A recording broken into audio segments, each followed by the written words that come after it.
Bueno, tenemos por aquí a una persona muy especial, alguien a quien admiro y respeto mucho, profesional, intelectualmente y como persona.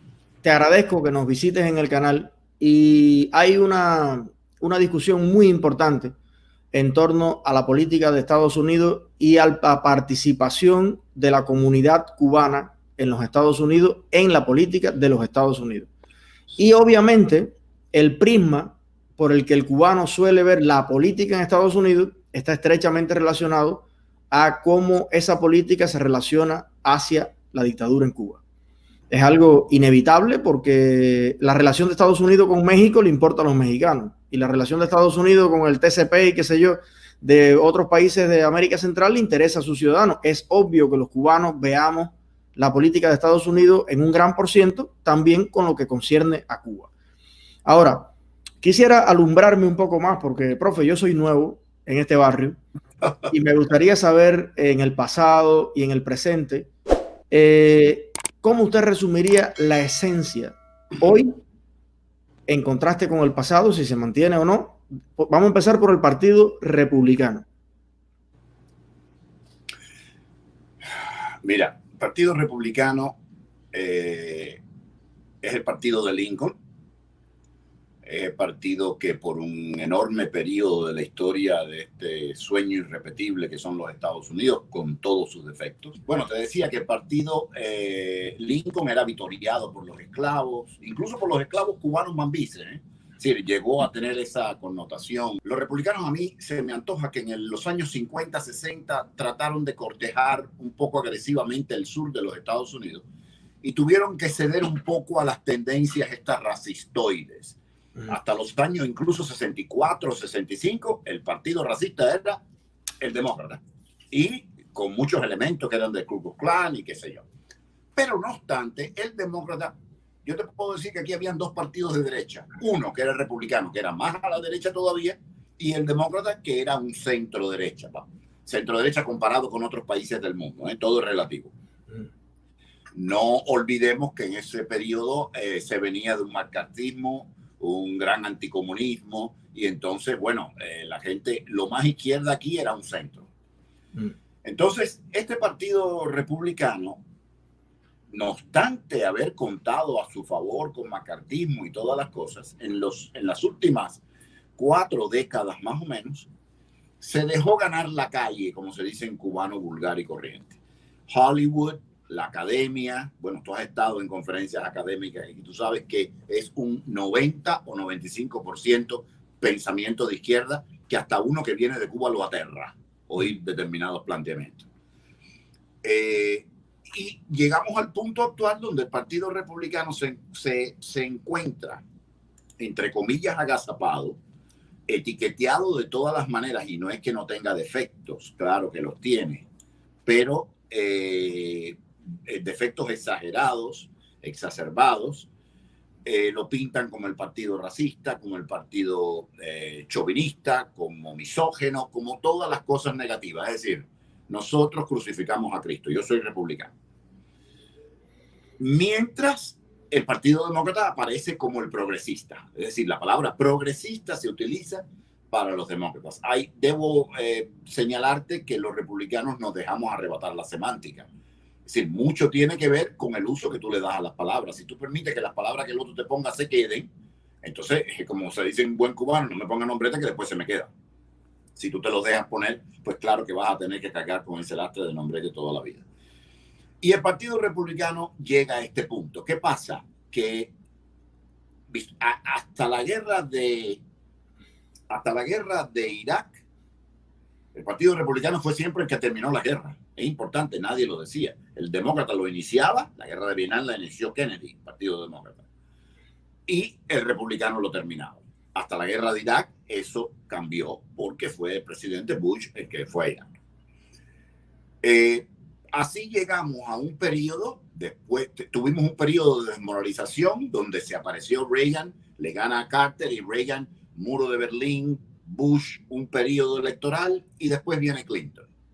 Después de Clinton viene George W. Bush, pasa lo del 11 de septiembre, sucede lo de la guerra de Irak, la invasión primero a Afganistán, después la guerra de Irak. No quiero entrar en si se liberó bien o no se libró mal esa batalla. Te estoy diciendo los hechos históricos solamente.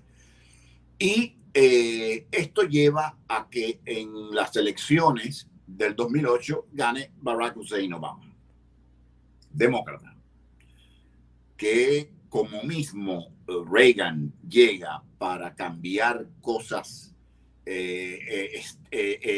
una estancación, una inmovilidad de un cierto tipo, se proyecta a esta persona desconocida, que todavía yo no sé de dónde salió, pero bueno, desconocida, que viene a cambiar el universo político. Además, por primera vez se propone seriamente, porque ya habían aspirado otras veces, en los republicanos el Dr. Keith, en los demócratas Jesse Jackson, ya habían aspirado negros a la presidencia de los Estados Unidos, pero sin ninguna posibilidad. Barack Obama no solo tenía la posibilidad, sino que salió, además, limpió el piso con sus oponentes en la primera y en la segunda vez. Esa es la verdad. Entonces, en ese contexto se exacerban todos los problemas que subsistieron en el país. Y prácticamente se crea una mordaza para el pensamiento que no sea de izquierda. Te voy a hacer una anécdota rápido. Hay un sector en el turístico aquí en la playa, pero bueno, en los hoteles, que se llaman los concierge, que son estas personas que están un poco encargadas de todo. Son, según el tamaño del hotel, son un poco porteros, un poco guía de turismo, un poco recepcionistas, son un poquito de todo. Y a veces ganan muy buena plata, ganan muy buenas propinas porque tienen comisión de todos los restaurantes y los establecimientos que hay. En el Hotel Dela, ¿no? Uno de los más famosos aquí en la playa, me encontré con un bellboy, negro él, y le pregunto así, como el que no quería las cosas, ¿vas a votar? Y me dijo, sí. Y le dije, ¿y por quién vas a votar? Pensando que me iba a decir por Hillary. El hombre mira para un lado, mira para el otro y me dice, voy a votar por el hombre. Y entonces le pregunto, ¿y en el barrio sabes? Le dije, ¿do they know that in the hood? Y el tipo me mira para el lado y dice, no, hombre, no, estás loco. Y eso puede justificar por qué a ti y a mí nos sorprendió tanto que Trump saliera. Es que cuando hacían las encuestas, todo el mundo decía que no, que como yo voy a votar por el loco ese. Pero en la soledad y la privacidad que gracias a Dios este país te da, la gente votó por quien quería. Y eso es evidente. Entonces, esta demonización que provocó, y no quiero personalizarlo en Trump porque quizás tú me digas, bueno, pero es que él merece mucho de la crítica que le hacen y yo te diré que tiene razón, pero no es ese el problema. El problema es que cualquier cosa que sea de la derecha es un problema. Entonces, te voy a poner un caso que me toca directamente. Si un negro es de izquierda, es un héroe. Si es de derecha, es un tío Tom. Es un entregado, es un vendido. No importa que los entregados sean ellos, no importa. Eres un entregado, eres un vendido. Es decir, si una mujer es de izquierda, a la mujer hay que respetarla. Si la mujer es de derecha, es una estúpida. Es decir, tú ves a Ocasio-Cortez, que es una de las personas más imberbes que he visto en los días de mi vida, y tú que estudiaste informática, comprenderás que de solo mirar a los ojos te das cuenta y no se le puede criticar. Sin embargo, con Sarah Palin, la que se presentó aquí como candidata a vicepresidente con el difunto McCain, limpiaron el piso. Ahí no importó que fuera mujer. Hasta de su hijo con síndrome Down se rieron. Y está por ahí en la red. Entonces, en este tipo de ambiente, el Partido Republicano gana a veces porque presenta un candidato que es un acere. Para que me entiendan sobre todo los cubanos.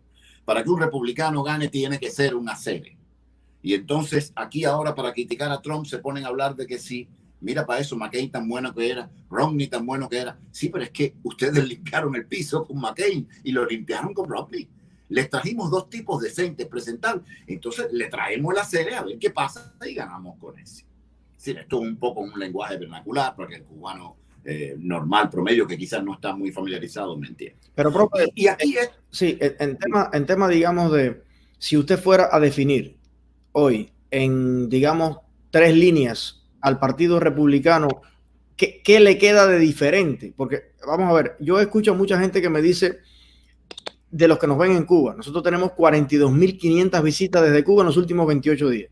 O sea, la familia cubana cada vez está viéndonos más. Y desde Cuba, eso de afuera nadie me lo dice, pero desde Cuba me dicen aquel viejo cliché, no hay nada más parecido al Partido Demócrata que el republicano, como diciendo que en Estados Unidos no hay ninguna pluralidad, que se rotan el poder y qué sé yo, como dice la propaganda en Cuba. ¿Qué elementos a la vista suya hoy definirían esa diferencia? Mira, en realidad, en el concepto nudo y crudo, tienen razón los que dicen que no cambia nada. Al final terminamos con tres personas, van a llegar al final de esta elección. Los tres son viejos, hombres, blancos y ricos. Eliezer, perdóname, pero seamos honestos. Y iban a traer a un mega millonario. Lo que pasa que el tipo le cae mal, parece que hasta su madre, y tuvo que renunciar porque en una iglesia le viraron la espalda. En realidad, en términos socioeconómicos, de trayectoria de lo que presentamos, y ahí la culpa es del demócrata, que tuviste que prometió gente nueva, diversa, hasta un gay abierto, traje nada. Al final, ¿qué queda? La misma caucásica, riqueza económica y vejez. De hecho, el más joven es Trump, de los tres. Sí, pero yo no me refería tanto a los candidatos, sino a las personas que integran los diferentes partidos. Somos totalmente diferentes. ¿En qué sentido? Mira, es importante que el Partido Demócrata en los últimos 20 años, 20 y tantos años, ha sufrido un giro a la izquierda. Yo te decía que eran dos partidos de derecha, uno más a la derecha que otro, y el Partido Demócrata se ha ido mucho a la derecha. A la izquierda, perdón. Tanto a la izquierda que, si tú te acuerdas, en las elecciones pasadas, aquí hablar tan reciente como en las elecciones pasadas, hablar de comunismo, de socialismo, era un pecado, una herejía, y hoy el 73% de los demócratas, según la Gallup, no yo, estaría dispuesto a votar por un socialista. Entonces, eso te demuestra que han cambiado mucho, se han radicalizado mucho y han jugado tanto con fuego que ahora no saben cómo quitarse el viejito comunista de encima, como tú te habrás dado cuenta. Están haciendo todas las maniobras posibles para quitárselo porque jugaron con fuego, pero el viejito no se quiere dejar madrugar otra vez porque ya lo madrugaron en la anterior. Entonces, la gran diferencia es que el demócrata está muy hacia la izquierda, desconociendo los problemas acuciantes que tiene el americano, sobre todo las minorías, usando a las minorías demagógicamente, pero que no le importa para nada. El Partido Republicano se mantiene a la derecha, ha dejado, a mi juicio, de ser ese conservador a la antigua, demasiado religioso, ha abandonado ciertas posturas demasiado rígidas que no le hacían ningún bien, pero no tiene la necesaria presencia político-ideológica para transmitir su mensaje, no a los que pertenecen al partido, sino al indeciso, al del medio, al que al final decide las elecciones americanas. Y eso es preocupante. Los dos han cambiado un poco, solo que el demócrata se ha echado demasiado hacia la derecha. Y hacia la izquierda, perdón. Y esto ha provocado en algunos republicanos una reacción opuesta, irracional y absurda, la llamo yo, pero lógica humanamente, que es que algunos ya se han tirado demasiado a la derecha. Y eso no nos hace ningún bien. Ahora, hablando de los cubanos, porque esta visión que tú estás dando me imagino que es general. General. Ahora, sur de la Florida, Miami, los cubanos. ¿Cómo ha evolucionado hasta nuestros días, digamos, ese último periodo, el voto cubano? ¿Qué evolución tú has visto en esto y qué hoy estaría tal vez siendo definitorio para la familia cubana a la hora de ejercer ese voto? Hasta los años 70 y tanto, 80, mitad de los 80, casi finales, los cubanoamericanos éramos, digamos que un 90 y tanto % republicanos y solo el resto demócrata, o en el medio y demócrata. Con el cambio generacional, con el demográfico nuevo y una gran cantidad de cubanoamericanos que llegaron recientemente de Cuba, esa composición se ha cambiado. Y en este momento, yo diría que los republicanos seríamos un 70, mientras los otros un 40, y a veces hasta un 60 y pico contra un 30 y pico. 70 contra 30 o 60 y pico contra 30 y pico, me atrevería a decir. A tu juicio sigue siendo mayoritario el voto cubano hacia el Partido Republicano. mayoritario, pero ya no en esa avalancha. Ya estamos sí, pero en la medida en que esa nueva generación que tú estás mencionando se hagan ciudadanos, se va a seguir equilibrando, digamos, un poco eso. Sí y no. Sí y no. ¿Por qué? Porque mientras más reciente es su llegada, más grande es el rechazo a la política y menos el interés en votar. Sí, Sí pero, y no. pero a ver, no debería ser, te voy a hacer una pregunta de ingenuo, no debería ser lógico que si precisamente tú vienes huyendo de un país donde tú has visto en la práctica muchas de las mismas políticas, porque a mí me acomplejaron con eso, me dijeron, oye, léete el programa y de Sanders, compadre, hice la tarea y me lo leí y lo comparé con las promesas de la revolución, lo comparé con las promesas de Chávez y al final hay mucho de esto de todo para todos y todo parejito y toda la igualdad y todo gratis. Entonces, no debería ser lógico que la persona que ha visto en la práctica, porque una cosa es prometerlo y suena muy bonito, pero la que ha visto en la práctica el desempeño de esas políticas que han destruido la motivación para trabajar a un país completo, no debería ser lógico que tal vez rechace esas políticas o tú ves como natural que al final el comunismo destruyó a Cuba, pero vienes a otro país y sigues apoyando lo mismo. Cuidado, estamos hablando de demócratas y republicanos. Bernie Sanders es solo uno de los nominados, ni siquiera es el candidato. Pero es el que más apoyo tiene, ¿no? No, Biden está delante de él. Ah, me dijeron que Bernie estaba arrasando. No, por Dios. Tú sabes bien lo que la gente dice. Si tú oyes lo que dice, si tú buscas hoy, Biden le está ganando. Claro, todavía el otro tiene posibilidad, pero ya en este momento, es decir, Bernie Sanders estuvo arrasando hasta Carolina del Sur. Después de Carolina del Sur, como se dice en buen cubano, se desmerengó. Y se desmerengó en parte porque empezaron los estados del sur, donde hay una gran comunidad negra, y la comunidad negra, gracias a Dios, podrá tener millones de defectos y millones de lagunas, pero el cuento del comunismo no le entra de ninguna manera, gracias a Dios. Entonces ahí empezó a perder y él está adelante en las encuestas. Además, la estructura, la nomenclatura del partido está dispuesta a quitar a Sanders a como dé lugar, y entonces los que se están retirando han apoyado casi todos o todos. Pero no le conviene, no hay, a ver, a mí me daba la impresión de que los demócratas, esa nomenclatura de la que tú le hablas, los templarios, los caballeros del partido, estaban utilizando en cierta medida a Sanders, como para atraer esos millones de jóvenes universitarios y personas que lo siguen. ¿Cómo lidiar con esto de te quiero, pero te necesito, pero no te quiero? ¿Cómo funciona eso? Es la irresponsabilidad del Partido Demócrata que yo te señalaba. Pero además, no hay nada monolítico. Es que ni la Junta de La Habana es monolítica, como tú bien sabes. Entonces, el director general, el presidente del Partido Demócrata, es Tom Pérez, un tipo de origen dominicano, nacido aquí, cuyo padre fue anti-Trujillo, y da la casualidad que Tom Pérez es un izquierdoso. Entonces, hay este sector, no es monolítico, pero él es el jefe nominal. La verdadera nomenclatura, los que ponen la plata, gracias a Dios todavía no se han tirado por el comunismo. Entonces, utilizan a Sanders para debilitar a Trump. Cálculos, fíjate, trasnochados. Porque es verdad, y tú que has hecho investigaciones científicas, es verdad, uno mira todas las variables. Es verdad que Bernie Sanders representa un segmento desilusionado como mismo lo representó Trump. Es verdad. Es verdad que Bernie Sanders representa la desilusión de una gran cantidad de americanos sobre el papel y la abdicación que ha hecho la clase política sobre nuestros intereses. Es verdad que ahí se parecen, pero el problema es que el que vota por Trump no vota por Sanders. Son dos individuos que tienen la misma enfermedad, pero no son el mismo individuo. Pero a ver, un momento.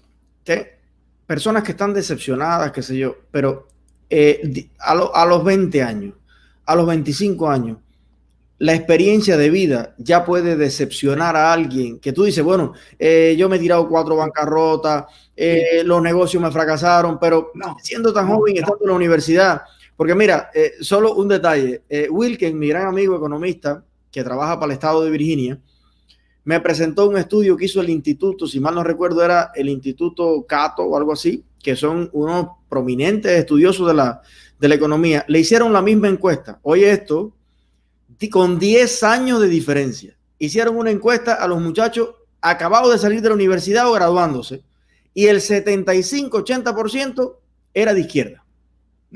Le hicieron a los mismos, nombre, apellido y carnet de identidad, a los mismos la encuesta en 10 años, y ese 75-80% era de derecha. A los mismos. Entonces, sí, claro, me recordó el cuento del comunista y las gallinas, que no lo voy a hacer acá, pero tú te lo sabes. Que sí, estaba dispuesto a dar su apartamento a la revolución, un yate a la revolución, en la casa a la revolución, pero cuando le pidieron una gallina, dijo, no, eso sí no, porque la gallina sí la tengo. Sí la tengo, claro. Entonces, cuando ya obtuvieron cosas, cuando ya lograron cosas, entonces ya la mente cambia y ahora el instinto es la preservación de lo logrado. ¿Cómo funciona eso? Exacto. Y eso no hay que ser ducho en nada para darse cuenta. No entiendo por qué sórdido razonamiento. Algunos en el Partido Demócrata pensaron que como Sanders apelaba a un sector desilusionado, iba a ser el mismo de Trump, iba a hacerle daño a Trump. Pero es que la desilusión es distinta y son otros individuos totalmente diferentes. Pero te explico, la educación que le estamos dando a nuestros hijos hoy en este país es extremadamente individualista, todo cerrado, por eso hay tantos casos de violencia, la gente no sale a la calle, todo es cerrado, la cultura que tú ves, las películas que ves es todo violencia, con unos argumentos totalmente infantiles, las canciones, los videojuegos premian, mientras más sangre se brota, más puntos gana, y esta juventud recién graduada, los de la primera encuesta, tienen un divorcio total con la realidad. Claro, pero lo que sí le está golpeando ya desde ahora es la deuda que han acumulado para graduarse. Entonces, cuando viene este encantador de serpiente y le promete que no solamente la salud del padre y eso, sino también el préstamo que le hicieron, él se lo va a condonar, pues claro que votan por él, porque le creen el cuento. Es normal que le crean el cuento. El problema es, Eliezer, que la mayoría de esos muchachos después no va a votar. Ese es el lío. Que esos muchachos, después que salieron del rally de Bernie Sanders, se ponen a ver un video y se les olvidó que había que votar. Porque ellos viven en su mundo, y no estoy denigrando a la nueva generación. Es simplemente un dato de lo que nosotros hemos creado en la sociedad y hemos permitido que se nos cree. Entonces, profe, un detalle, perdona. Hay dos preguntas aquí importantes. Una que dice, por favor, Eliezer, al profe, ¿dónde podemos seguirlo? Es una cátedra política para nosotros. ¿Dónde te puede seguir la gente? Bueno, mi nombre, yo no sé si lo tienes ahí en pantalla, sí. Andrés Alburquerque, así mismo me buscan en Facebook, me encuentran, yo salgo en varios programas de aquí, pero bueno, si me buscan ahí en Facebook y en mi blog, que he reactivado de hace 3 días, que se llama Década de los 50, con mi nombre al lado, ahí salen los artículos que yo pongo en inglés y en español, y por Facebook me pueden poner, oye, yo te vi en la directa con Eliezer, por favor, y así le doy amistad más rápido. Y le hacen un descuento del 30%, no sé de qué, pero 30% de lo que sea. Para oír la basofia que yo hablo, no hay que pagar nada. Yo soy el que debía pagarles a ustedes por escuchar. Bueno, y lo otro es que de vez en cuando, pues visítanos de nuevo y nos das un pase. Pero seguimos. Hay otra seguidora nuestra que pregunta si, o sea, o que opina que lo mejor que puede pasarle a Donald Trump es que Sanders fuera su contrincante. ¿Cómo interpretas esto? No. De hecho, a esta es una persona, es una señora o un señor. Bueno, no me quedó no importa. Muy claro. No importa. A este amigo, a este compatriota. Ah, Pedro Damas, perdón. Es un señor. A este señor, este compatriota Pedro. De hecho, muchos republicanos en las primarias estas, que algunos estados son abiertos, iban a tratar de votar por Sanders para que Sanders le ganara a Biden, porque ellos piensan que Sanders es un enemigo más fácil para Trump. Mira, a mí no me gusta jugar con fuego. ¿Será que yo viví 32 años en la dictadura en Cuba? Y a mí no me gusta jugar con fuego. ¿Qué pasa? Biden parece que es más peligroso que Sanders de ganarle a Trump, pero está teniendo unos lazos mentales terribles. Y no me estoy riendo de él, porque es lamentable que le pase. Está teniendo unos lazos mentales terribles. El problema es que si algo pasara y Biden gana, por lo menos podemos soportarlo. Si algo pasa y Bernie Sanders gana, tenemos que irnos tú y yo de aquí, apague y vamos y no sé para dónde nos vamos a ir. Entonces, mira, a mí no me gusta jugar con fuego. Yo prefiero que sea Biden el que se presente y ya nos ocuparemos de hacer la propaganda necesaria para que no gane. Pero en última instancia, si perdiéramos las elecciones, bueno, mira, me tocaría lo mismo de siempre, un poco más a la izquierda, pero yo estoy seguro que esto no va a nacionalizar todo. Entonces, vaya, estoy un poco más tranquilo. Es arriesgado, pero dile a este señor que no es el único que lo ha dicho, que hay muchas personas que lo han dicho a todos los niveles. Es decir, que su razonamiento no es descabellado. Simplemente yo no lo comparto. Okay. Porque como se dice en cubana, estoy quemado. Andrés, tú has trabajado y has opinado mucho sobre el tema también de del tema racial en los Estados Unidos. Y lo que más aprecio cuando escucho tu discurso al respecto es que no hablas desde el paternalismo. Hablas desde una objetividad que tú te desentiendes del hecho de que seas negro o de que seas latino, te desentiendes de eso y hablas de un nivel de oportunidades que no entiende de colores y un nivel de responsabilidades que tampoco entiende de colores. ¿Cómo ves hoy el tema del racismo en Estados Unidos? ¿Qué queda por avanzar y qué parte le toca al sistema y qué parte le toca a las razas? Al sistema no le toca nunca nada, porque el sistema lo hace el oprimido o el opresor. Es decir, o desde arriba empujan al sistema o el opresor se le impone al sistema. Entonces, la mayoría es de parte nuestra. Es importante que los que te sintonizan comprendan que aquí el color de la piel es importante o cuenta, pero no cuenta tanto. Una cosa es ser afroamericano, otra cosa es ser jamaicano caribeño y otra cosa es ser hispano negro o afrodescendiente, como se le dice ahora. No es que nos fajemos entre nosotros, que nos matemos, no, para nada. Pero los avatares históricos, como todos sabemos, no son idénticos. No es lo mismo un negro crecido en un país hispano que un negro crecido en un país anglo. No es lo mismo. Entonces, claro, respetando esas diferencias, lo cierto es que de hecho el pueblo afroamericano en sentido general ha retrocedido incluso.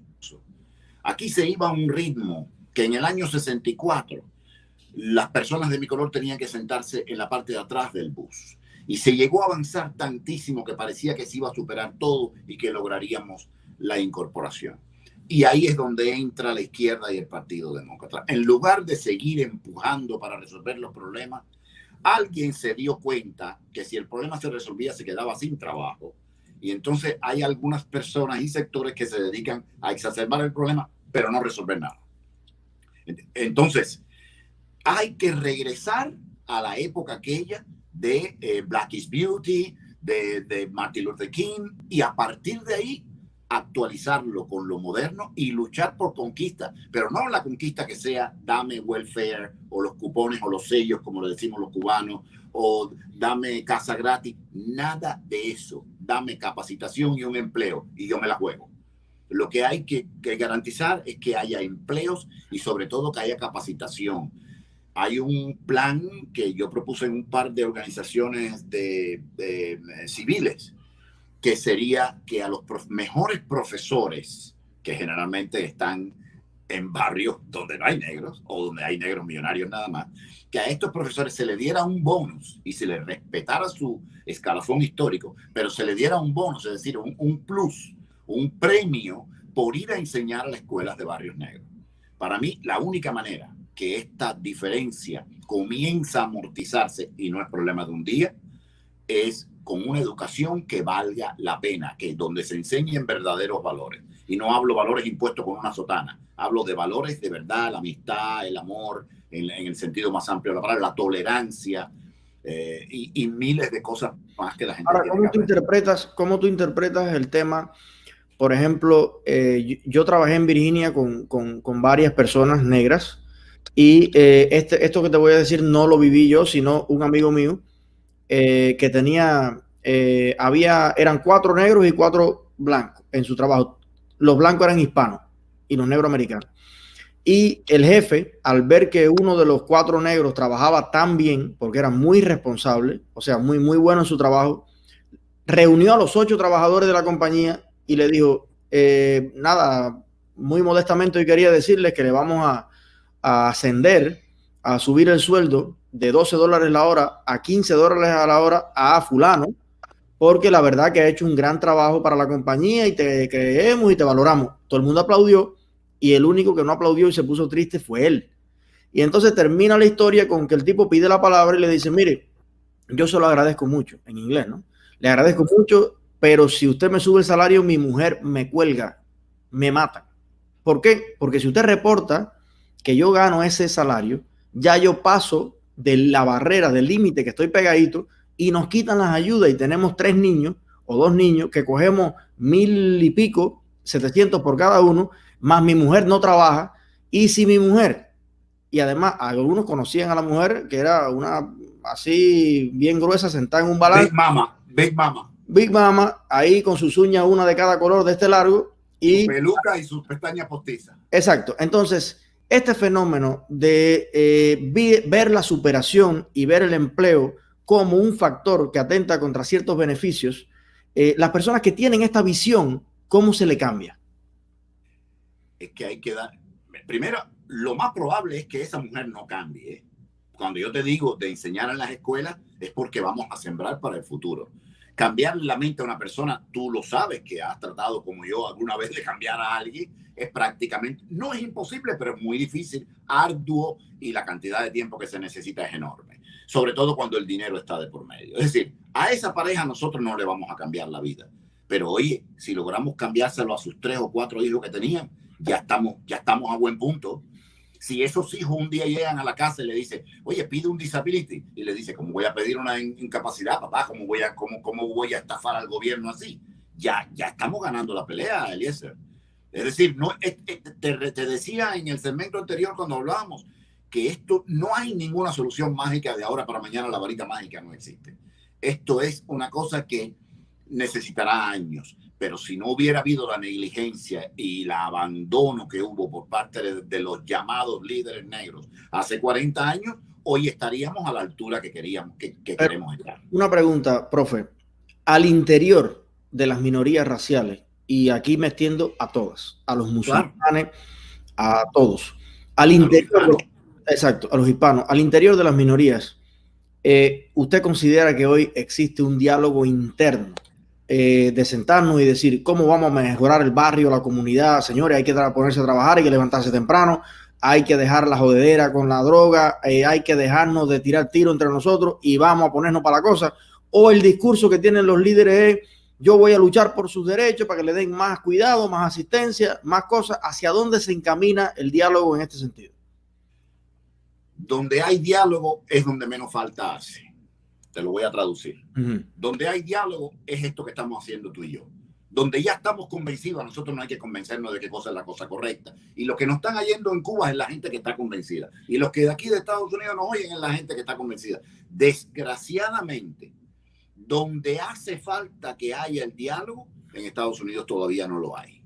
Es decir, dentro de esa comunidad, como tú dices, en los projects de New York, en esos barrios, Washington Heights, donde viven los dominicanos, donde viven los boricuas, en New York eso no lo hay. Aquí en Liberty City, ese diálogo no lo hay. Empieza muy tímidamente y muy esporádico. No lo hay. Ahora, tú me estás pidiendo la verdad, ¿eh? No, la verdad absoluta. Ahora, ¿qué instituciones, de acuerdo a esta inversión a largo plazo que tú estás planteando, que esto tiene que ser, vamos a ver cómo acomodo la pregunta para que sea concreta. Hay un problema en la democracia que yo no sé ahora mismo si es un problema o es una virtud, y es que el gobierno cambia con frecuencia. Entonces, ya sé que captaste por dónde voy. Una estrategia de largo plazo, como bien tú dices, no es para 4 años, ni para 8. Tiene que ser una visión de Estado. Por eso, en unas etapas de la historia política humana, se decía que los presidentes debían ser, ante todas las cosas, estadistas. Estadista no es un tipo experto en estadística. Es una persona con una... No, porque hay gente que me ha dicho, oye, yo soy un experto en estadística, debiera ser el presidente. No, tú eres buen matemático, pero estadística yo lo resumiría en aquello que decía Martí, que no me gusta martillar mucho, pero de vez en cuando Martí decía que era imprescindible aquellos hombres, y son escasos como los Montes, los hombres que piensan con alma de nación. O sea, que tienen visión de Estado, de futuro. ¿Cómo influye la democracia y la alternancia en el poder en el mantenimiento de políticas de Estado para cambios a 20, a 30 años que puedan incorporar esas nuevas generaciones al motor del cambio y del desarrollo? Para eso están los grupos de influencia y los grupos de concentración de pensamiento. ¿Cómo funciona? Los partidos se han revelado incompetentes, son una piñata, ambos, por el que voto yo, por el que vota... Todos, esto es un desastre, un dale al que no te dio. Uno vota por el que menos se le aleja, pero esto es un desastre. Ahora, a ver, te voy a poner un ejemplo. ¿Por qué aquí nadie se atreve en un bus a decirme que yo me tengo que sentar atrás? Porque saben que lo que le va a caer arriba es un 20 de mayo. Esté quien esté en la presidencia, ¿es verdad o mentira? ¿Por qué nadie se atreve cuando una mujer va a buscar trabajo a decirle, mira, yo no te doy trabajo porque tú vas a salir preñada mañana? Porque sabe que lo que le cae arriba es... Esas conquistas, por más que se manipule hoy, son conquistas. Haber abolido el racismo, al menos oficialmente, el machismo y estas cosas, son incuestionables. ¿Por qué? Porque se crearon a través de grupos de influencia y a los partidos políticos no les quedó más remedio que aceptarlos. Entonces, grupos de influencia, y en esto están muchos grupos que yo detesto, que están a la izquierda, pero tienen el valor de haber hecho cosas, y que también hay grupos a la derecha. Yo hace 4 semanas estuve en Tallahassee con unos grupos, la Iniciativa Libre, que ayuda mucho a los hispanos, y comprendí que la presencia del ser humano, del elector allí, ayuda mucho a que los políticos, porque los políticos nos tienen un miedo que tú no tienes idea, Eliezer, te habrás dado cuenta cuando hablas con ellos. Cuando los llaman al teléfono, no, el elector, ellos tienen un miedo terrible porque nosotros somos los que podemos decidir que no salgan más. Entonces no quieren escándalos. A ellos no les interesa lo que nos pase a nosotros, pero tampoco quieren escándalos. Entonces cuando uno se pone un poco beligerante, ellos. Entonces los grupos de influencias son los que pueden crear esa cremallera que le dé longitud y permanencia en el tiempo a las medidas que verdaderamente nos interesan. No vamos a crear grupos de influencia para ver si ahora el puente de allá. Esas son tonterías. Pero para las cosas cardinales, el medio ambiente, las relaciones raciales, la tutela de cuánto el gobierno va a tutelar nuestra vejez, esas cosas cardinales, no queda más remedio. La hacen los partidos, la hacen los senadores, sí, pero quien le pone la pistola aquí son los grupos de influencia. Entonces, esa pistola nunca cae. Ok, porque también es importante aclarar para las 547 personas que nos están viendo live y los miles que nos van a ver en diferido, es importante aclarar que esto es una discusión a camisa quitada, una conversación sobre política interna de los Estados Unidos. Claro. Obviamente, yo siempre digo que el que tiene un Android y dice, coño, yo quisiera tener un iPhone, claro, pero ya es porque ya tienes un Android. Ahora te das cuenta de que hay algo mejor que eso. Pero el que no tiene libertad, ni tiene democracia, ni tiene opciones, ni partido político, sería genial que al menos tuviera opciones. Ahora luego va a empezarle a ver los defectos a la democracia, imperfecta como es, porque tiene 1 millón de virtudes, pero ya cuando tengas democracia, ahora vas a tener problemas de la democracia, que tiene 1 millón de problemas, pero que no tienen nada que ver y son incomparables con los problemas de la falta de democracia. Cuando hay una dictadura, eso no compite con nada. O sea, es importante establecer para las personas que nos están viendo desde Cuba que son escalas diferentes. Cuando ya tú tienes pan, tienes agua, tienes huevo, tienes leche, entonces vamos a ponernos a resolver problemas de integración racial en un país que precisamente por ser un país de oportunidades tiene tanta emigración de tantos países y por eso hay que hablar de integración. Porque hoy no hay que hablar de integración en Cuba porque no estamos recibiendo haitianos, dominicanos, puertorriqueños, mexicanos. Entonces no es un problema. La gente no se levanta por la mañana y dice, ay, déjame pensar en la integración racial. ¿Por qué? Porque tienes que ir a ver dónde encuentras agua para tomar. Pero son escalas diferentes. Ahora, aquí hay una comunidad cubana enorme. Y en democracia vive una comunidad cubana enorme. Que tenemos nuestros propios asuntos, porque ya que vivimos en democracia y que ahora sí tenemos voz y ahora sí tenemos voto, tenemos también que meternos y participar y disfrutar la participación política. Y ese es el objetivo de esta directa, que usted se vaya un poquito más claro de un panorama amplio de las propuestas que hay hoy sobre la mesa. Pregunto, profesor, del programa del Partido Demócrata en este momento, ¿qué usted rescataría? Ok.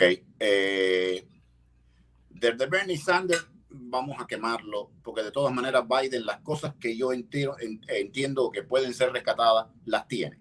Mira, yo desearía un tutelar mayor en el ámbito de la sanidad para el pueblo americano. Es decir, Obamacare no funcionó, fue un desastre. Ok, quítala y pon algo mejor, pero no me dejen en este limbo, porque los republicanos prometimos que íbamos a repelerla y a cambiarla. La repelimos, pero no hemos puesto nada mejor en su lugar. Entonces, mira, es una falta de respeto. Es verdad que Trump ha cumplido no sé cuántas otras promesas, yo le reconozco eso, pero esto no lo hemos cumplido. Ese es lo fundamental en el problema de la sanidad que toca a tanta gente. Y como también lo dice Trump, pero bueno, lo dice también Biden, tomar las medidas necesarias para que la universidad no sea un sueño inalcanzable y no penalice a nuestros jóvenes y a su familia con deudas que se pasan décadas para poder pagar. Sobre todo, esos dos puntos me interesan, más que ninguna otra cosa. Me interesan esos dos puntos del demócrata, y yo creo que cualquier republicano que se respete tendrá que ponerla, porque es que es un grito, un clamor popular. Ok, ahora, ¿qué te parece importante de este minuto del programa del Partido Republicano? Mira, importante, programa, más que programa, pero bueno, importante terminar de siglar nuestros acuerdos con determinados países. Tú sabes lo que se formó cuando Trump dijo que China nos estaba sodomizando económicamente, cosa que es cierta. Dijeron, esto no es posible. Bueno, ya tenemos un acuerdo con China, la fase 1 nada más, no vamos a cantar victoria todavía. Pero con México y con Canadá tuvimos uno nuevo, el NAFTA se abolió y entró uno nuevo. Es importante, de la parte republicana, lograr estabilizar el rol de los Estados Unidos en el mundo. ¿Qué quiero decir con esto? Que sea proporcional la millonada de dinero que gastamos en el mundo con el respeto y la cantidad de personas que nos escuchen. Y con esto no quiero decir que se puede comprar amor, el amor no se compra. Pero lo que sí es absurdo, que nosotros financiemos el 25% de las Naciones Unidas y un día sí, un día no, las Naciones Unidas nos condenan a nosotros o a Israel, como tú bien sabes. Que la Junta de La Habana esté en la Comisión de Derechos Humanos. Por Dios, por Dios. O sea, que al final el dinero del contribuyente de los Estados Unidos financia de manera exagerada y mayoritaria las plataformas que usan las dictaduras de Cuba y de Venezuela para hacerse amiguitos del mundo entero y para recabar apoyo contra los Estados Unidos. Contra los Estados Unidos. Y es importante que tu público sepa que esa organización que tiene Mariela Castro, el CNC, que está declarada como no gubernamental, aunque no lo es porque es un instrumento de la dictadura, tiene, no digo que sea financiada al 100%, pero del dinero que nosotros damos a las Naciones Unidas, ahí le va dinero a ellos. Totalmente. Es decir, que este lío del embargo, aquí hay mucho dinero americano que va a terminar en Cuba, va a terminar en la cúpula, no va a terminar en medicinas para la viejita, ni en una mejor casa para Albertico y Esperanza, que es lo más triste. Pero bueno, esto me gustaría que los demás países gastaran proporcional a su Producto Interno Bruto lo mismo, el 2%, que es el que pide Estados Unidos, que gasta mucho más, pero ok, le pedimos a nosotros el 2%. Sin recuperar un poco nuestro papel internacional, sin con ellos convertirnos en gendarmes. Quizás el cubano medio no reciba las verdaderas noticias sobre la política de Trump, y yo no estoy poniendo aquí a Trump como modelo, ni mucho menos, es el que está ahora y es el que tengo que hablarles. Pero contrario a lo que a ellos le pueden decir de guerreristas, lo que Trump está planteando es que Estados Unidos no puede ser el policía del mundo y que es hora de retirarnos de todos aquellos lugares donde llevamos empantanados. Si algo nos sale mal, si un país se mete con nosotros, le damos el tortazo quirúrgico desde lejos y hasta luego. No estar mandando soldados a ninguna parte, que nosotros no tenemos que enseñar a ningún pueblo a vivir. Si hace falta, si necesitan ayuda, con mucho gusto, pero no tenemos por qué imponer nuestro patrón, que a nosotros nos ha funcionado muy bien, pero no tiene por qué imponerlo a otros países. Yo en eso estoy muy de acuerdo. Y esto se me parece mucho a muchas cosas que dice la izquierda. Yo no sé por qué ahora dicen que no. Oye, hay un usuario, Daniel González, que dice, yo pienso que la idea de Bernie Sanders de apoyar una política que se acerque a modelos europeos capitalistas también es muy interesante. Sí, es verdad que es interesante. Lo que pasa es que tú y yo conocemos a los comunistas, igual que Fidel. No, yo no soy comunista, yo soy verde. Hasta que, acuérdate cuál es la política desde los tiempos de Gramsci en 1920, el gran comunista italiano. Utilizar los espacios y los esquemas y las leyes burgueses mientras sea posible. Y una vez que estén las condiciones objetivas, dar el golpe e instaurar la dictadura del proletariado. Claro que Bernie Sanders no va a decir, yo quiero hacer igual que en la Unión Soviética y matarlos de hambre. Hombre, ¿quién va a votar por él? Ni su madre. Lo que pasa, él viene y me dice que Europa, pero eso es mentira. Sí, pero lo que él propone no se puede hacer ni en Europa. Mira, lo que yo veo en esto de hacer al país más socialdemócrata, lo que yo veo es que Bernie hace política con la flor, pero no habla de las espinas. Exacto. Y yo lo que creo es que como ciudadanos debemos tener muy claro que la matemática aquí es exacta. Cuando te estén dando mucho, preocúpate. Porque nadie se lo va a sacar de su bolsillo, te lo van a sacar a ti. Entonces, yo acabo de llegar de Alemania y de España y me están diciendo los emprendedores alemanes, muchos de ellos cubanos que son dueños de empresas allí, que se mudan el año que viene para Estados Unidos. Claro. Los que han provocado, la gente habla, oye, la locomotora europea Alemania se mueve por los negocios privados que tiene, porque es un país capitalista, pero si sigue aumentando, si sigue dirigiendo Greta Thunberg la política europea y sigue aumentando el gasto público, mientras cada vez es más cerrado darle papel a la gente para que trabaje, fíjate, y siguen aumentando, y siguen llegando 3 millones de sirios a Alemania, y sigue toda esa política. Mira, ¿sabes en cuánto están los impuestos al salario? 2/3.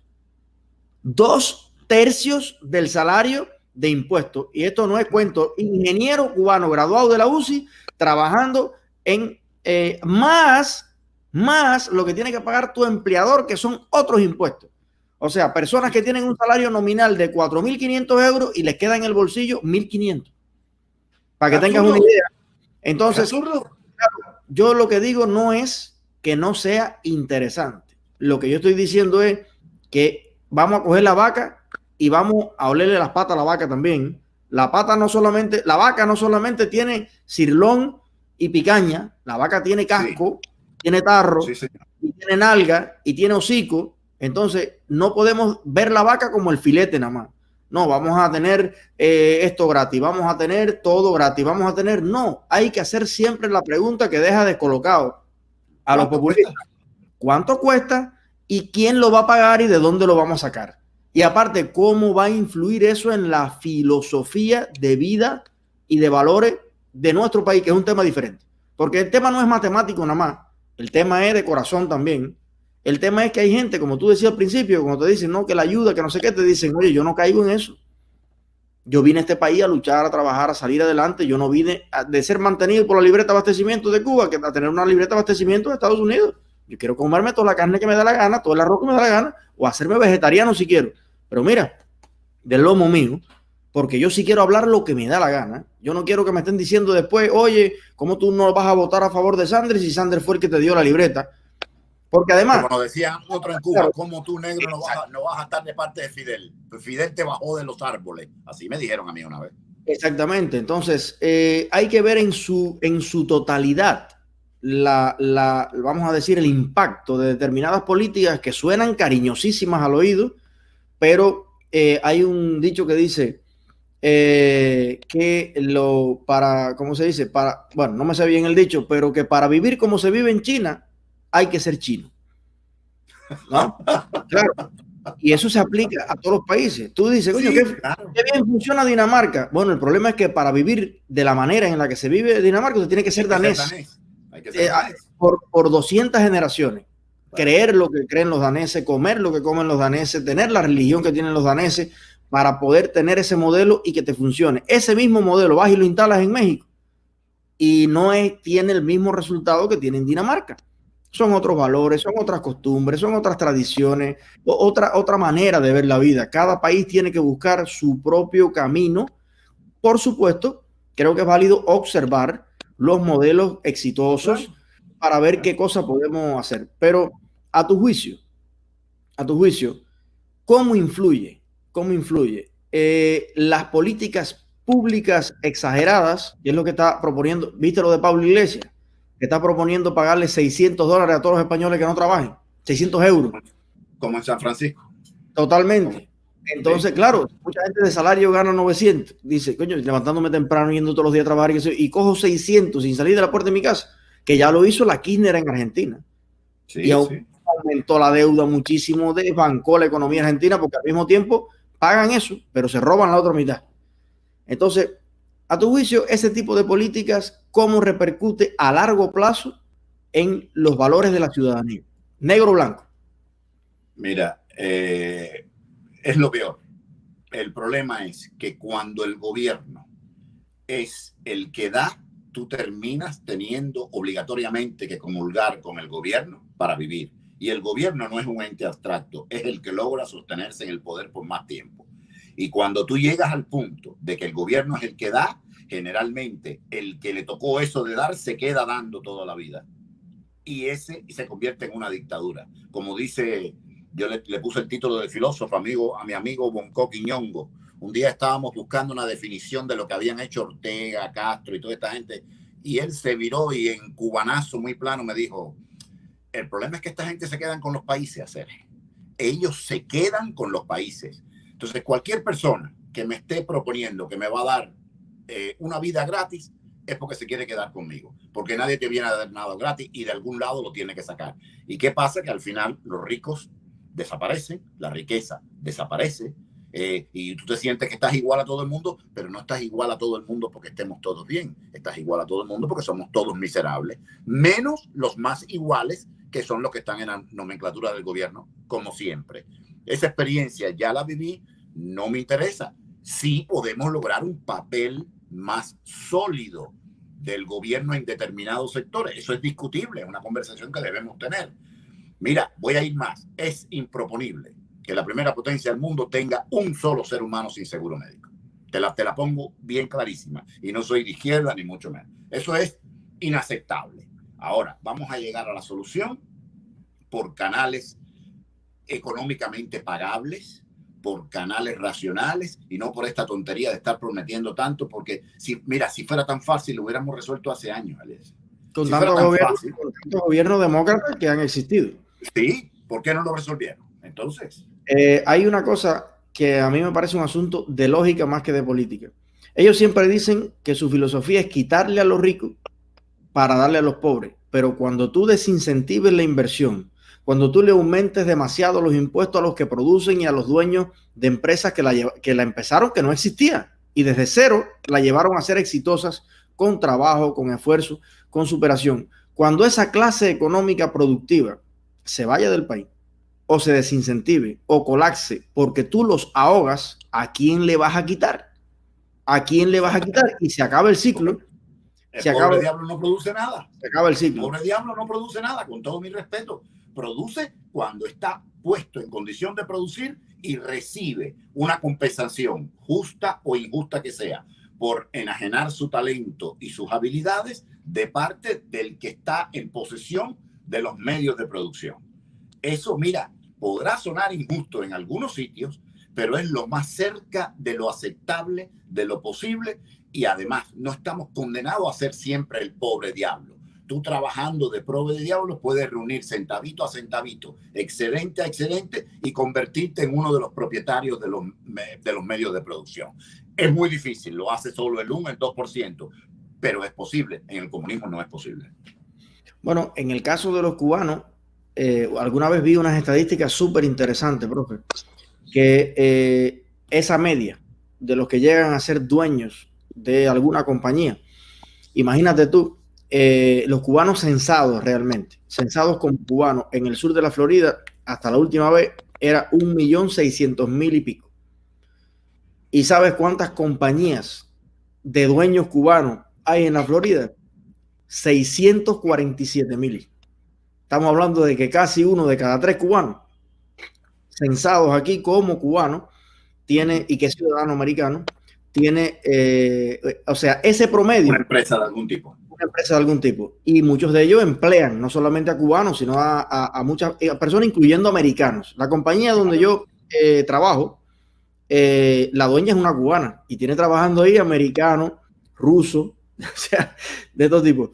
Porque esa segunda generación de migración siempre es mejor que la primera. Es mejor no, claro, en el sentido de nada, o sea, más preparada. Está más preparada, porque muchas veces esa que llegó y tuvo que limpiar pisos de hospitales como un animal trabajando, al menos se ocupó de que su hijo sí se superara, aprendiera inglés, y casi siempre la segunda generación es mejor que la primera, ya la tercera es discutible. Mira Marco Rubio. Sus padres se rompieron el lomo para que él pudiera estudiar Derecho. Y todavía está pagando la deuda. Exactamente. No, y también un tema, y entiendo perfectamente el tema de la deuda, y yo te digo una cosa, todo lo que nos pueda salir más barato, luchémoslo. Claro. Todo lo que nos pueda salir más barato, luchémoslo. Ahora, ¿qué pasa? Hay muchos puntos de vista en eso. Y hay mucha gente que me dice, mira, que son sinceramente, me dicen, yo me gradué de dentista y yo le debo al Estado $240,000. Me gradué de dentista. Ok. Yo gano al año 130,000. Ahora, si yo me lo propongo, porque es que, y este ejemplo te lo pongo real, yo gano 30,000 al año. Y yo como, yo vivo, yo tengo una vida digna con 30,000. Dime tú si yo ganara. Pásame la receta. No, es muy sencillo. Es muy sencillo. Somos 2 personas. Claro. Pagamos 1,000 y piquito de renta, que es lo normal, y ahí completamos hasta, o sea, al final lo que nos queda del salario al mes, a veces son 400 pesos, le mandamos 100 para Cuba, el doble le queda lo mismo. 100 para Cuba a mi familia. Claro, pero lo que te quiero decir es que la deuda, si tú te organizas, tú en los 10 años estipulados para eso, la pagas y vives bien. Ahora, hay mucha gente que me dice, mira, y este cálculo yo lo he sacado. Un profesional, ese que de verdad paga duro la carrera, porque hay mucha gente que no las paga, que las cogen de becas o un gran % de beca, pero ese que la tuvo que guayar durísimo, ok, hizo su carrera. Otra estadística que poca gente ha mirado es que la inmensa mayoría de dueños de pequeños y medianos negocios ganan al año lo mismo que un profesional.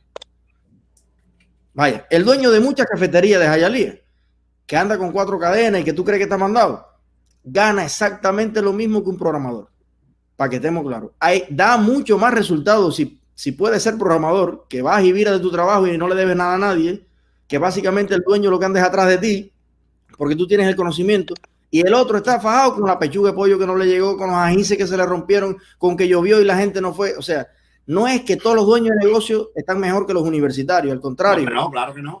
Y además hay universitarios que ganan también $500,000, $1 millón, $2 millones, nada más que de las 8 horas de trabajo. Yo los conozco que ganan 600 la hora, consultores de base de datos para empresas de seguro grandes, o para cruceros, o para aerolíneas, y gente que está muy bien. Ahora, hay un concepto en esto que es importante. Hay quien me ha dicho, Eliezer, si yo me quiero montar un negocio de cualquier tipo, yo me tengo que buscar la plata. Tengo que pedirle el dinero a un banco, tengo que producir mi negocio y tengo que pagar ese de eso. La carrera universitaria en Estados Unidos es el negocio del que la hace. Entonces, ¿por qué tu negocio te tiene que salir de gratis? Cuando tú seas abogado y estés allí en el bufete, tú me vas a dar de gratis los documentos. ¿Tú me vas a cobrar el asilo político cero?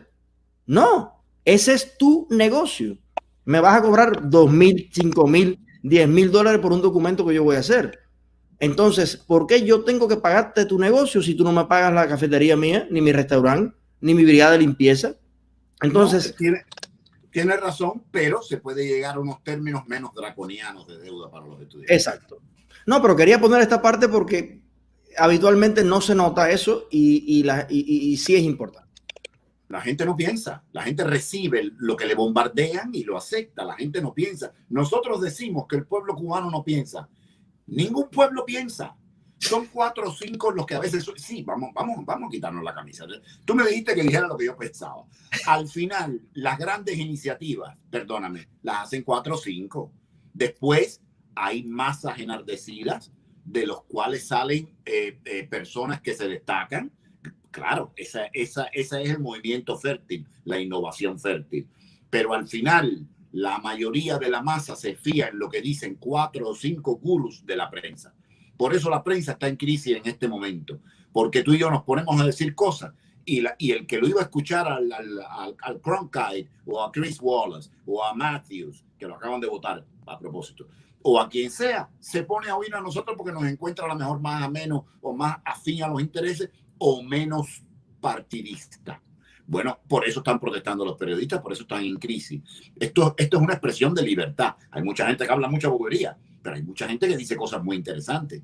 Esta es una revolución donde tenemos la posibilidad de influenciar sobre nuestra comunidad de uno a uno directamente y sin responder a intereses de nadie. Mira, les tocó. Mira, aquí tenemos 602 cubanos había ahora mismo, baja uno, sube uno. Yo estoy seguro porque además tengo amigos que trabajan en la televisión, en ese carapacho de televisión que todavía existe por costumbre de las personas mayores de 60 años de sentarse frente al televisor, pero tú puedes creer, y me lo han dicho así exactamente, hay muchas directas que hacen ustedes que tienen más rating que el canal que está transmitiendo. O sea, y además el canal, a mí me han entrevistado en la televisión 1 millón de veces y a ti también. Nos apuran que aquello, tú vas a desplegar una idea y te dicen, bueno, nos vamos a comerciales. No hay tiempo para pensar ni para reflexionar. Ya yo no voy más a la televisión. Te lo juro. Tienes que acostumbrarte. Sí, pero es que al final me dicen, bueno, dime, mira, oye esta pregunta. Bueno, Eliezer, ¿qué? ¿Cómo está Cuba? Y cuando voy a decir, bueno, en lo económico, en la agricultura, de tal que sea. Bueno, Eliezer, te agradecemos muchísimo tu participación, ¿eh? Oye, gracias, este siempre es tu programa, las puertas están abiertas para ti. Bueno, claro, esa es la dinámica de la televisión, pero lo bueno de las directas, primero que aquí no hay jefe, aquí no hay política editorial, aquí no hay nadie que está diciendo lo que tenemos, ni que pensar, ni que decir, y lo más importante, esto dura lo que a ti y a mí nos dé la gana aquí de estar conversando y le dé la gana al que nos está escuchando de escucharnos. Y ese proceso reflexivo, fíjate cuántas personas aquí están diciendo, coño, el profe, como ha aprendido hoy, me ha hecho pensar. Eso yo creo que es la verdadera democratización de los medios sobre la plataforma de internet, donde los ciudadanos le están hablando a los ciudadanos. Eso es nuevo. Exacto. No en Cuba, en el mundo esto es un fenómeno nuevo. Hoy Otaola influye mucho más en el voto de Miami que América TV y que Telemundo. No. Y que Bill O'Reilly, y que Hannity, y que Chris Cuomo, y que quien tú quieras, porque te llega directo. Esto, pero Eliezer, me gustaría decir que va acompañado de una gran responsabilidad. Totalmente. Porque desgraciadamente, yo estoy muy pro por los medios y todo, pero desgraciadamente te encuentras por ahí a izquierda y a derecha, en todos los sitios se cuecen habas, te encuentras gente irresponsable que lo que se pone es a hacer rodar bolas y a vilipendiar y a calumniar a su oponente político. Y esa arma nunca es aconsejable. Usted diga la verdad, por dura que sea, pero no vilipendie ni calumnie a nadie, ni diga mentira, ni infle por cientos, ni cifras, porque de eso estamos cansados los cubanos, por Dios. Entonces, lleva una gran responsabilidad y es un llamado con muchísimo respeto y cariño que le hago a todos los que emprendan esta ruta, que le aconsejo que sigan, pero que siempre... Mejor dejar de dar un dato si no estamos seguros que dar un dato de más, porque cuando el que está del otro lado se desilusiona, no solamente hemos perdido a un oyente, lo hemos perdido a él, hemos perdido a su familia y hemos perdido la fe y le hemos hecho un daño a un ser humano. Es decir, tenemos una responsabilidad muy grande que parece que no, pero tenemos en nuestra mano la información del ser humano, que es la fuente número 1 de trabajo, sobre todo en este momento. La información es más importante que 20 pesos. Más vale saber ciertas cosas que tener 20 pesos en el bolsillo. Sí, bueno, y a mí me encantaría, aprovechando que dices eso, decir aquí en público el mismo consejo que le di a un amigo que me llamó hace poco, que tenía algo en las manos sobre algo personal, sobre alguien que no es una figura pública ni nada, pero que nos ponemos a veces medio morbosos. Y le dije lo siguiente, el límite, la raya roja que debemos nosotros no cruzar, nunca podemos esperar que la ponga la ley. La raya roja la pone la ética. La pones tú. La pones tú mismo. porque es muy difícil en Estados Unidos y en el mundo entero hacer caminar y cuesta mucho una demanda por difamación. Y la gente al final se termina quedando con el bullying y se va para la casa y dice, mira, estoy indefenso a esto, ya se le olvidará a la gente, pero siempre tiene secuelas y tiene cosas.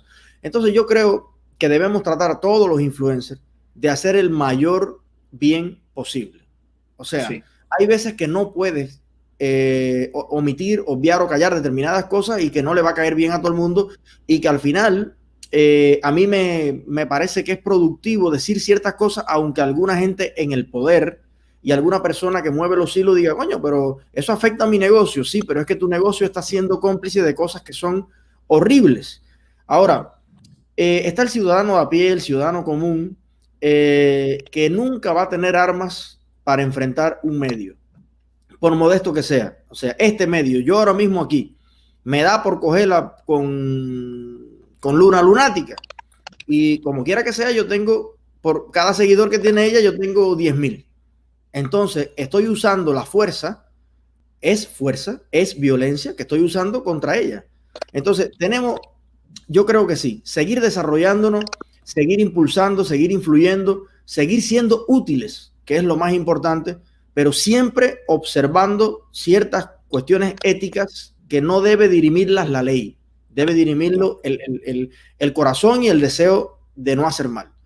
Profesor, no quiero robarte más tiempo por hoy, pero sí quiero decirte que estoy sumamente agradecido, sobre todo por la reacción que he visto en tantas personas, que le ha sido muy útil esta conversación. Y me gustaría, bueno, comprometerte, por supuesto, con que de vez en cuando pases por acá. A lo mejor hoy teníamos un debate, porque íbamos a tocar otro tema que decidimos dejar para más adelante.